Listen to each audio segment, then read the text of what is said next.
it didn't come that way even today. Even now, why students are sitting here or not? No, they're sitting. Sit down. Yeah. Take some chairs. Take some chairs from there. We should go to the meeting. Okay. We have to call for some tea. Yeah. They also have conditions in their organization, very strict conditions, that all the office bearers should marry outside their caste. I think all of them, including he. See, I think he started this organization. Yeah, but that is another. I have something with which I have problem. Ambedkar had suggested two kind of alternatives. One was marrying outside the caste. The caste can be broken by marrying outside the caste. And second was going to Buddhism. Both of them are not acceptable to me. Acceptable in the sense, yes, if it could happen, particularly marrying outside the caste, I would welcome. But marrying outside the caste, particularly marrying the girls or boys of upper caste, doesn't depend on you. It cannot be your choice. They won't marry. Even if you want to marry, they won't marry. The upper caste walas, they won't marry. In Delhi University, I had done a little bit of survey.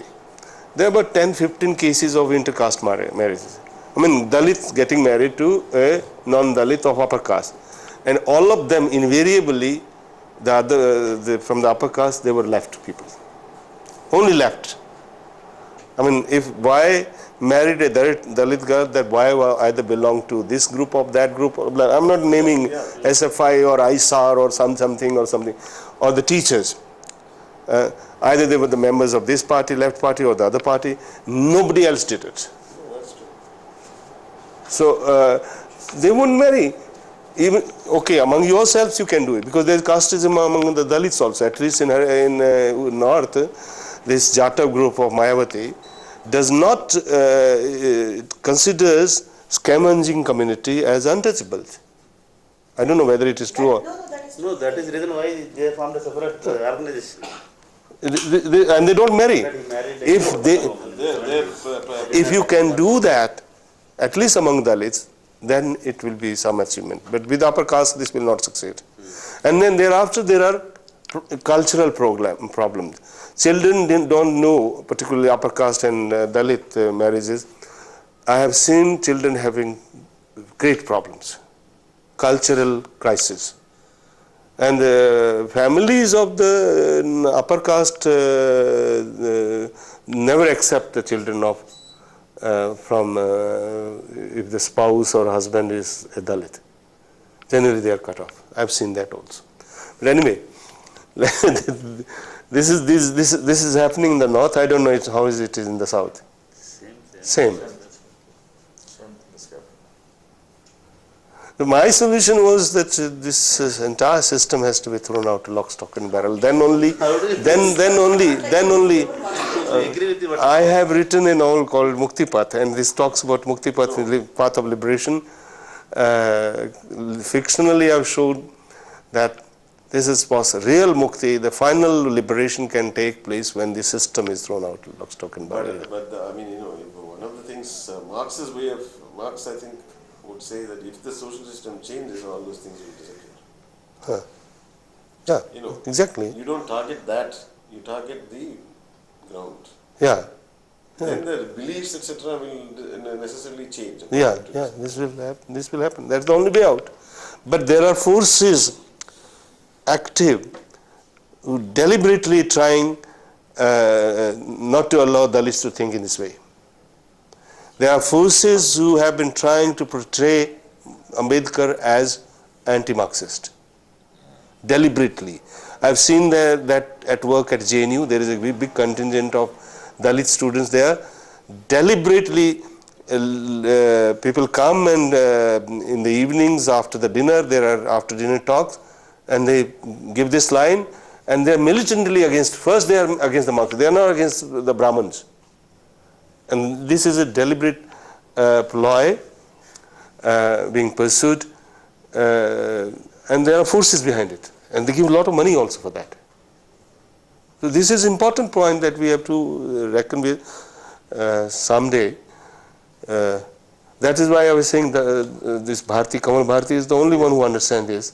Even our Valmiki, the Dalit writers in the north, in Hindi, we are having a conference towards the end of March, and we are trying to invite some Dalit writers and poets also, so that it becomes part of, they can rub shoulders with high. I'm not taking it personally. High profile intellectuals. No, high profile intellectuals and high find. And why fight intellectuals? Okay, what are we doing? Why have we closed this? Huh? Audio problem.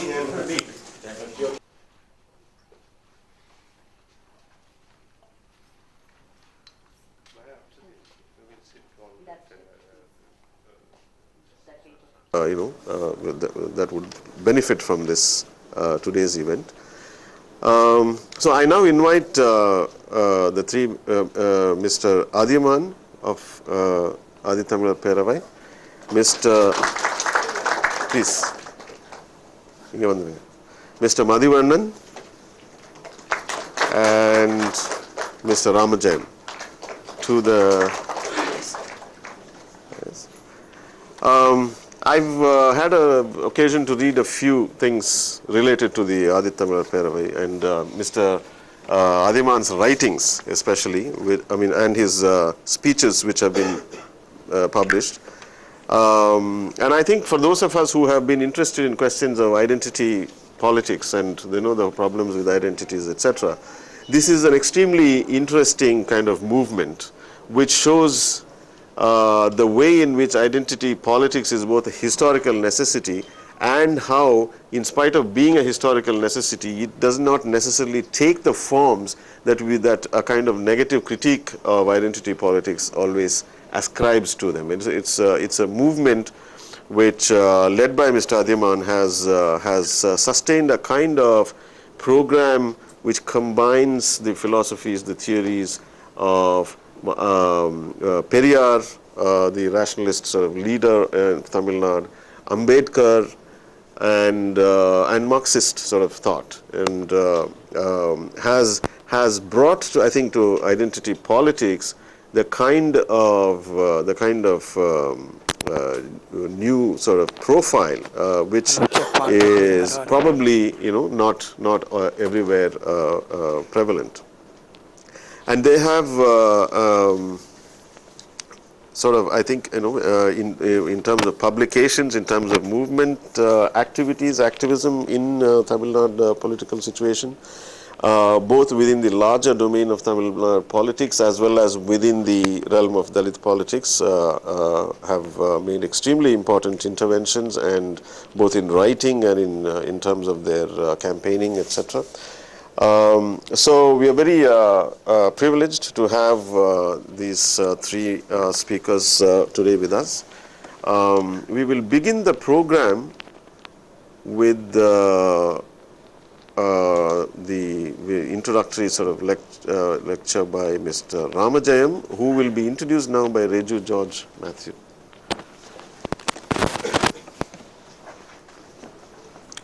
I would like to introduce Mr. Ramajayam.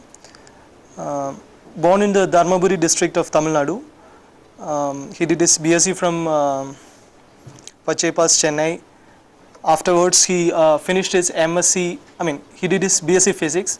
Afterwards, he finished his MSc from Annamalai. He was interested in political activities, even though he is not a part of any organization. He was interested in political science as such, and so his love for political science took him to JNU, where he did his MA, MPhil. His MPhil was on decentralization and cooperatives in Tamil Nadu. He looked into how the caste, how decentralization of power happened in the socio-economic institutions, and how caste becomes a determining factor in this process. So, in the 2006 Tamil Nadu elections, he was a consultant for CNN, IBN, CSDS and The Hindu. Now at present he's doing his PhD in JNU, and he's working on the 1981 Meenakshipuram conversion of mass conversion of Dalits into Islam, and how this conversion and how the Dalits are treated by the upper caste, and how this conversion and the Dalits in general live in Tamil Nadu, and their relation to the state, the relation to the government, and so on. So he has got a very long academic career. So we are very glad to welcome him to this session, and as a token of our love, we would like to present a bouquet to him.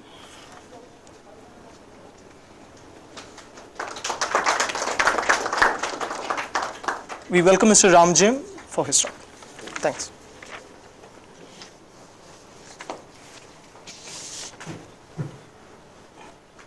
It's a very great occasion, I feel. This is the maiden meeting of such kind. So where this is quite out of my academic career within the campus. This out of the campus, the very first meeting for me. And I'm very much glad and privileged to speak here. Reputed institute like English and Foreign Languages University. And first of all, the caste identity and politics of language, how it is in the present context of Dalit politics, and in particular the separate reservation for the Arunthathiyars in Tamil Nadu, the proposed resolution. And my paper is written on like Tamil language and ethnic identity of Arunthathiyars in the context of Dalit politics. So I would like to pose some questions like, is particular form or dialect of Telugu as a spoken language or mother tongue for Arunthathiyars? Or who are the Arunthathiyars? What are the social, political, cultural, linguistic identities where the roots comes from? Why there is a politics of language by the Dalit groups primarily? And what necessitates the Arunthathiyars to respond to the language question? So these are the main argument. And we know that Tamil nationalism has a long legacy, particularly in Tamil Nadu and earlier Madras presidency itself. So it was first against the Brahmins, and then it percolated down to the social orders. And now I read out like, and there are certain presumptions that these Arunthathiyars are the migrants from Andhra Pradesh, Karnataka. So there are others. And they are labeled by others as Telugu speaking community without knowing what is the proper Telugu, what it is. So, and the other presumption is this conglomeration of many groups like Madiga, Madari, Chakliyars, Arunthathiyars, and so on. There are so many smaller groups also included. And there are other presumptions like not a single caste group or group of communities engaged in leather work, scavenging, and forced undignified manual labors.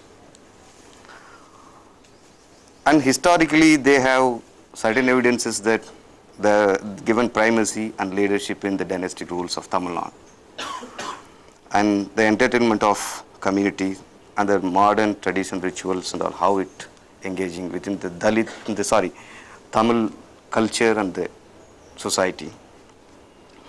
So this is what like the crux of the paper I'm planning to read out. And so it has been a long-standing question on Arunthathiyars. Are they non-Tamil community in Tamil Nadu? Now the question has moved from the ethno-linguistic surface to the political identity that the pan-Tamil nationalism and identity have being used for political manipulation by the other Dalit communities in the recent past. As a matter of fact, articulation of Tamil nationalism came into political discourse. Dalit politics in the state is the realization of the betrayal of Dravidian movement and politics in the socio-political and economic realm and the post-independence power structure. The realization forced to articulate the independent identity and politics, which are A, caste identity, and B, language identity. In Tamil Nadu, or in the past, Madras presidency has had witnessed identity politics. It has also witnessed several claims of Tamil identity simultaneously denying and discriminate others on language, basically invoking the same history or myths to cater those claims and in which binaries have been created. This binary politics of Tamil nationalism emerged out of controlling the ownership of the Tamil language, pride, culture, tradition, and so on. The history of politics of language started with assimilating the Tamil-speaking social groups. It had begun with Brahmins and non-Brahmins binary that raised the Brahmins' racial question. Further, they had extended to Aryan, Dravidian, and North-South divide in which language had challenging on the line of Tamil as a majority people speaking language in competing with Sanskrit. This contestation against the Sanskrit was espoused by the immediate non-Brahmin upper caste. The Madras presidency had consisted of Dravidian landscape which had all the 4 languages, though there was no much of issues or controversy between these 4 languages. During this period, there was an abridged set of non-Brahmin leadership from all the 4 languages and non-Brahmin upper castes such as Nayars, Reddys, Mudaliyars, Chettiars, and so on and so forth. In the due course, Justice Party occupies the center stage, and the language issue took prominence in the political articulation. Significantly, use of pure Tamil or non-Sanskritized Tamil language, juxtaposing Brahminical Tamil. Indeed, where non-Tamil leadership felt differently, that is, diverting Dravidians / non-Brahmins materiality, which was resulted several splits in the Justice Party. After independence, the state reorganization on the basis of language played a crucial role and helped to emerge the Tamil nationalism much stronger and paved the way for strengthening the cultural nationalism through intertwining language, culture, and tradition. There, the abstract non-Brahmin culture came into existence as a Tamil culture, where the people of land had no reservation in accepting the regional identity against the Brahminical culture and as Aryan culture, which was experienced as exploitative and superstitious. The state reorganization on the basis of language in a way claimed the claims of linguistic nationalism, the Dravidian movement expressing the regional interest and establishing the cultural nationalism through the politics of language, specifically anti-Hindi propaganda. When the debate over the language, the control of language and the supremacy of literature and knowledge taking place, there were claims and counterclaims, affirmation and assimilation, denial and counter-refutation, which had happened over period of contemporary history of Tamil Nadu. Brahmins had to respond to the rhetoric of contribution to the Tamil language, which in turn took political dimensions as the regional and the national leadership dominated by the Brahmins gave rise to the space for the consolidation of all the non-Brahmin caste groups. The discourse took place at every layer of caste hierarchical structure. Frankly speaking, from non-Brahmin upper caste to intermediary caste of OBC and most backward caste kind of claim, original owners of Tamil language had been contestation and one below made target for this kind of denial. The post-independence scenario of Tamil politics entered into catch-all through mass media such as using cultural artifacts, playing drama, street play and commercially entertaining movies and messaging reaching the vast section of the society in a short span of time, which helped to sensitize the social situation and the existing realities and challenging those factors by the forces through powerful articulations of cultural nationalism and went to the extent of validating the polemics also. Though the language has an important role to define the nationalism. The decade-long program of Tamil nationalism encountered Sanskrit as well as Hindi in an imposition on its cultural realm. These encounters provided a space for the Tamil cultural nationalism and strongly emerged as distinct political identity, that is Dravidian ethnic identity. The iconization in Tamil identity politics has been an important factor for representative politics, which brought the consciousness of the various dominant and subordinate communities forming a social alliance against the self and others. In the process of iconization, the Dravidian movement successfully captured the minds of the subordinate sections of the society, which was so-called Dalits. The class contradictions and the caste dominance of Brahminism was a major theme, without touching the proximity and the difference between the internal caste system operating within the non-Brahmin fold. No iconic personality was represented in Dravidian movement with Periyar. Even people like L.C. Guruswami and Jagannathan were among the forefront runners in the effective days of Dravidian movement. Both of them belong to Arunthathiyar community. When others were given the prominent or the due representation and the leadership, so these two personalities were just snubbed up. And this is the vantage point of argument by the others. Because the community is also identified by the leadership in struggle, which gives political leverage in the share of power. The latter part of Dravidian movement submerged into the film industry, which has been a source of emanating the rhetoric about politics, culture and tradition. The caste prides and the power relations of dominants and the subordinates started appearing on the silver screen was an open challenge to the core ideology of establishing casteless society of the Dravidian movement. There, the electoral politics and the social equations and the mass-based representation started changing the dynamics of the non-Brahmin identity politics, with pacifying the existing social realities. Political avenues are opened for the assertive groups who agitated against the socio-political and economic dominance of the non-Brahmin upper caste.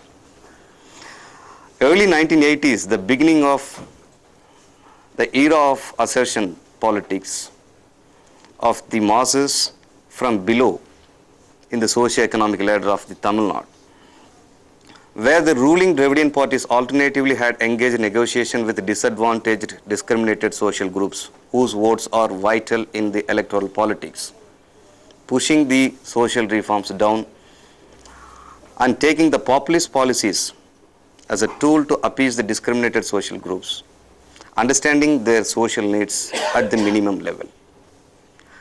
This was the highest possible measure of the Dravidian parties to empower the Dalits. The powerful and violent emergence of the intermediate caste groups in the non-Brahmin social ladder made the Dalits to realize their rights and dignity.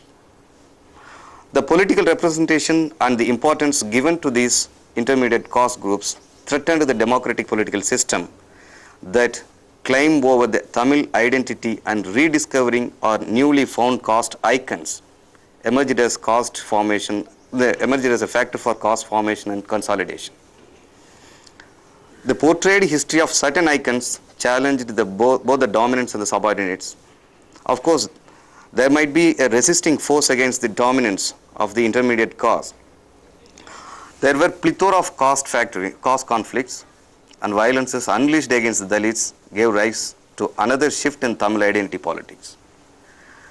Each social and caste group found a political platform to mobilize its own community to counter the hegemony of the intermediate caste groups. The caste polarization in the electoral politics redefined the political discourse, where the accumulated mass and the geographical factors played a major role in deciding the representation of the caste groups. And these so wherever the dominant caste groups within OBC or Dalits, the geographical factor becomes very important in representation also. And later, after 90s, the emergence of new caste-based political parties how they are addressing the Tamil nationalism. So what is the compulsion to take this Tamil nationalism as a political plan? So necessary to take up the Tamil nationalism to counter the mainstream Dravidian parties. In general, Karunanidhi, Dravidian political parties in general, and Karunanidhi in particular, and his way of portrayal and symbolization of Tamil. Because the top echelons of non-Brahmin caste groups have achieved the social status through the language politics. And later the intermediate caste group also succeeded with the demand of separate reservation by achieving the top brass non-Brahmin caste groups.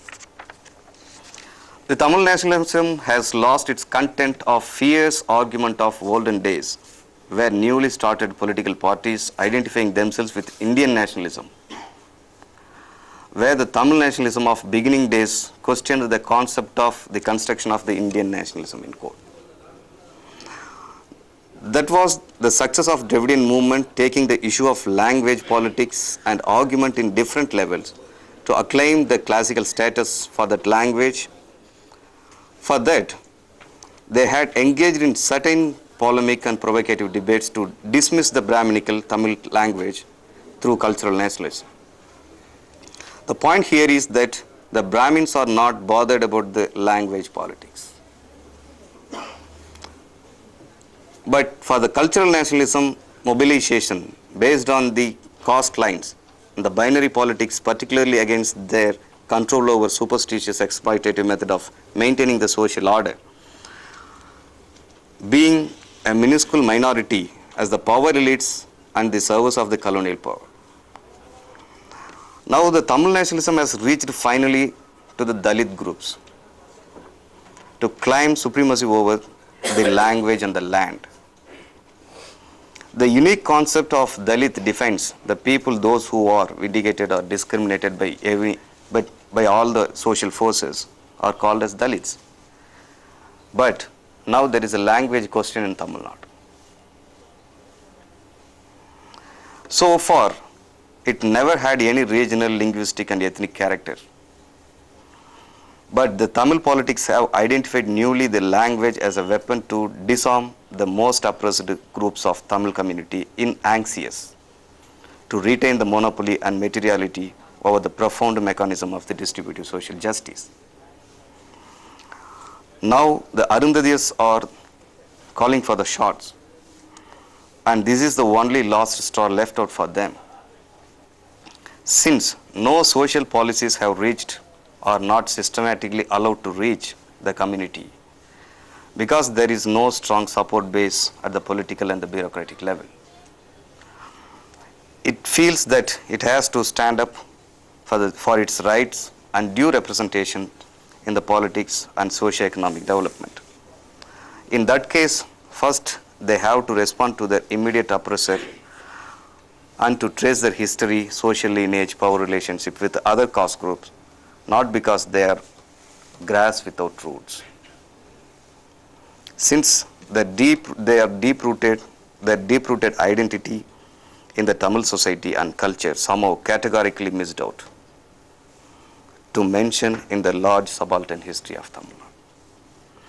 The literary evidences have shown their social presence and the primacy given in the dynastic rules have to be brought out to lay the track to streamline the mobilization and consolidation.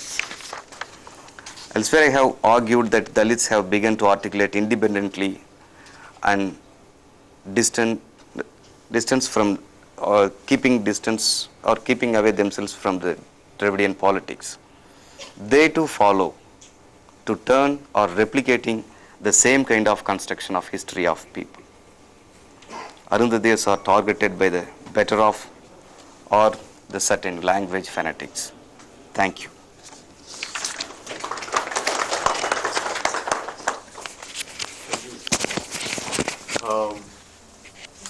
I invite Parthasarathy to introduce the next speaker.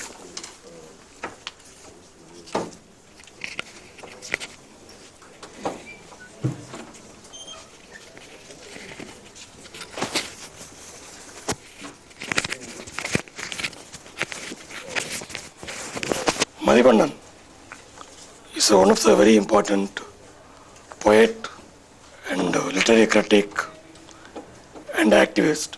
His original name is Mohandas. Madhivannan found his love for poetry during his childhood in a peculiar situation where there is a shift taken place in his schooling. Initially he was in the regional medium school, then he was sent to English medium school. In the new environment, he faced so many socio-cultural difficulties where he found poetry as an interesting way of expressing his problems. That's how he started his career as a poet. Later in 1988 onwards, he was associated with Tamil Nadu Kala Ilakkiya Perimandram. That's a literary wing of CPI, Communist Party of India. Then after some time, he found there is a need to move a bit from CPI and articulate much more particular things about Dalit unity and issues very much related to Dalits and their concerns. That's how he started writing poetry much on Dalit unity and issues related to Dalits. One of his collections in the early 90s, Nerindu, it talks much about Dalit unity. And after the emergence of recent debates on Periyar and Arunthathiyars, so Madhi also found there is a need to focus much on Arunthathiyars. I mean the Dalits within the Dalit community. So he found it will be more efficient, more effective if he focuses much on Arunthathiyar issues. So nowadays he is much more interested in Dalits in general, Arunthathiyars in particular. So he has also translated some of the writings of Kanja Ilaya, Professor Muttaya, and Yelluri Sudhagar, a Telugu poet, and a couple of literary critical essays. In particular, I would like to focus on two. One is everybody would be knowing about the popular writer Tagali Sivasankaram Pillai. He wrote a very popular novel in Malayalam, and it has been translated. It's called Scavenger's Son. It's been kept in the many university syllabus and all. So Madhi has a very interesting critique of Tagali Sivasankaram Pillai's portrayal of scavenging community and their practices, culture, whatever. Now another thing I want to like to say that Madhi has been constantly providing a very critical, he is very critical about the non-Dalit writers who issue deals with the issue of Dalits. So he is constantly focusing on that kind of writings and providing critique of and pointing out the problems in those kind of writings. Recently his book came out that's focused on inner reservation for Arunthathiyars. I guess probably today also Madhi is focusing on, his speech will be focusing on inner reservation for Arunthathiyars. You'd like to call Madhivannan.